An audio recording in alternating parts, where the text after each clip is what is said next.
The FTX collapse is now considered one of the largest frauds in crypto history. And 3 months after the fall of the crypto exchange, the big question remains: will FTX customers get their money back? Crypto's attention is already looking elsewhere, but what's happening with FTX right now still has some pretty big implications. In an effort to recover funds to pay creditors, the new FTX leadership has threatened legal action against political and charitable organisations, those that failed to return donations they received when the exchange was led by Sam Bankman-Fried, better known as SBF. The clock is ticking. February 28th is set as the deadline, and FTX have said that they reserve the right to commence action before the bankruptcy court if their funds aren't returned. Now, recipients were also warned that making subsequent charitable donations of equivalent amounts being sought in return wouldn't shield them from this action, and several politicians have already signalled that they plan to donate the funds that they received from FTX elsewhere. Those include Democratic Senator Kirsten Gillibrand and Republican Senator John Boozman, both of whom happen to be leading voices in the US Congress around increased cryptocurrency regulation. Now, Alex Tapscott, the co-founder of Blockchain Research Institute, told Forkast that politicians don't want anything to do now with the bankrupt exchange. Already we're seeing many politicians voluntarily returning the funds or setting them aside, waiting further instruction. And I think that's not surprising. I don't think many politicians want to be associated with the collapse of FTX. FTX's demands shift the tone significantly away from December, when it said that funds should be returned voluntarily. So how likely is it that politicians or charitable organisations are going to return these funds?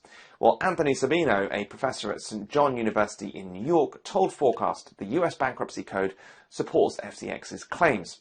Rafael Padilla, lawyer and co-founder of BlockDevs Asia, has agreed, saying that there is a precedent for this move.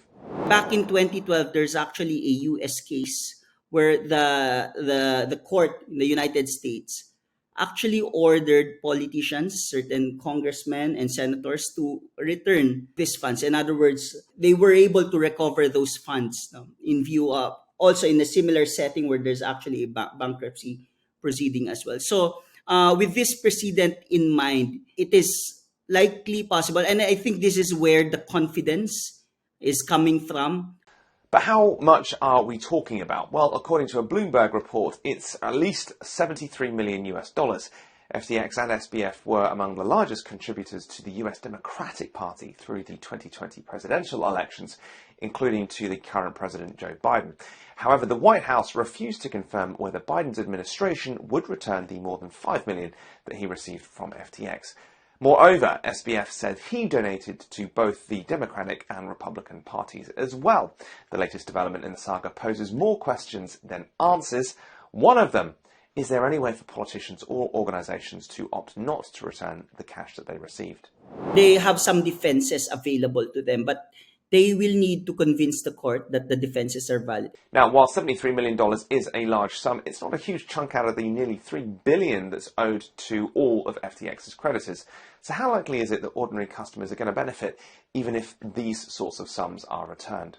The preferred creditors will have to be satisfied first.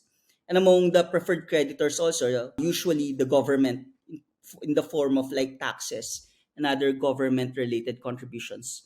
Once all that is satisfied, it is only at that time where ordinary creditors, including depositors, would have to basically share on whatever left in the assets of the so-called bankruptcy estate. While bankruptcy proceedings continue, though, big questions have also been raised by the collapse of FTX.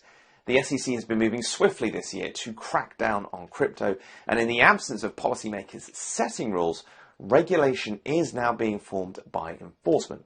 If you look at the political division lines in the United States, it basically splits between people who see FTX for what it is, which is a fraud and the failure of a private business, not a failure of the underlying technology or the asset class, and those on the other side who are being opportunistic and using this as something to help rally people to their cause.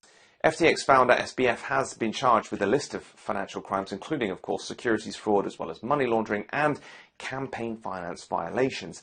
He's now out of detention on a $250 million bail bond. It's one of the largest in US history, and he's pleaded not guilty to all the charges he's facing. His trial is set for October this year, but regardless of what happens to him, his legacy and the implications for the whole of crypto are still unclear. Alright, that's it for this video. Do like and subscribe to our content if you want to see more stuff like it, and let us know your thoughts on what's happening with SBF, with FTX, and everything related to it in the comments below or wherever you're watching this video.